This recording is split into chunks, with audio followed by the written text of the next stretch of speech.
കണ്ണൂർ ചെറുപുഴയിൽ തുരുത്തിൽ കുടുങ്ങിയവരെ രക്ഷിക്കുന്നതിനിടെ ഒഴുക്കിൽപ്പെട്ട രക്ഷാപ്രവർത്തകനെ കണ്ടെത്താനായില്ല. തിരച്ചിൽ കാര്യക്ഷമമായി നടക്കുന്നില്ലെന്നാരോപിച്ച് സർക്കാരിനെതിരെ വിമർശനവുമായി ബന്ധുക്കൾ രംഗത്തെത്തി. ശനിയാഴ്ചയാണ് തിരുവനന്തപുരം സ്വദേശിയും റാഫ്റ്റിംഗ് പരിശീലകനുമായ രാജേഷിനെ കാണാതായത്. ശനിയാഴ്ച വൈകുന്നേരമാണ് കാര്യംകോട് പുഴയിൽ മലവെള്ളം ഇരച്ചെത്തിയത്.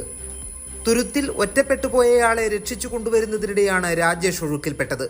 തന്റെ ലൈഫ് ജാക്കറ്റ് ഊരി രക്ഷപ്പെടുത്തി കൊണ്ടുവരുന്ന ബെന്നിയെ ധരിപ്പിച്ചിരുന്നു. കരയിലെത്തുന്നതിന് തൊട്ടുമുൻപാണ് കയറിലുള്ള പിടുത്തം വിട്ട് രാജേഷ് ഒഴുക്കിൽപ്പെട്ടത്. 2 ദിവസമായി തിരച്ചിൽ തുടരുകയാണെങ്കിലും രാജേഷിനെ കണ്ടെത്താനായില്ല.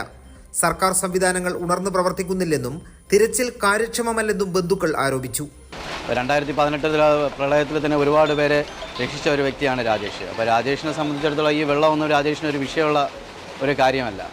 അപ്പോൾ നമുക്ക് പറയാനുള്ളത്, ഈ പാലം കഴിഞ്ഞു 2.5 കിലോമീറ്റർ അപ്പുറത്ത് ചെല്ലുമ്പോൾ അമ്പിളിപ്പാലം എന്ന് പറഞ്ഞൊരു പാലമുണ്ട്.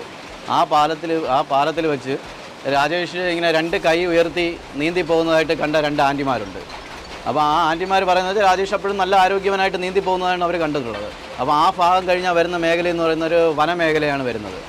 അപ്പോൾ ഈ വനമേഖലയിൽ രാജേഷിൻ്റെ ഈ എഫിഷ്യൻസിയും കഴിവും അനുസരിച്ച് രാജേഷ് ഏതെങ്കിലും ഒരു മരത്തിൽ പിടിച്ച് കയറാനുള്ള ഒരു 100% സാധ്യത കൂടുതലാണ്. പയ്യന്നൂർ MLAയെ ഫോണിൽ പോലും ബന്ധപ്പെടാനാകുന്നില്ലെന്നും രാജേഷിന്റെ ബന്ധുക്കൾ പറഞ്ഞു. 2018 പ്രളയത്തിലും വയനാട് ദുരന്തത്തിലും രക്ഷാപ്രവർത്തനത്തിൽ മുൻനിരയിലുണ്ടായിരുന്നയാളാണ് രാജേഷ്. നന്നായി നീന്തൽ വശമുള്ള രാജേഷ് എവിടെയെങ്കിലും പിടിച്ചു കയറിയിട്ടുണ്ടാകുമെന്നാണ് ബന്ധുക്കളുടെയും സുഹൃത്തുക്കളുടെയും പ്രതീക്ഷ. തിരച്ചിൽ ഊർജിതമാക്കി രാജേഷിനെ എത്രയും പെട്ടെന്ന് കണ്ടെത്തണമെന്നാണ് ബന്ധുക്കളുടെ ആവശ്യം. കൈരളി ന്യൂസ്, കണ്ണൂർ.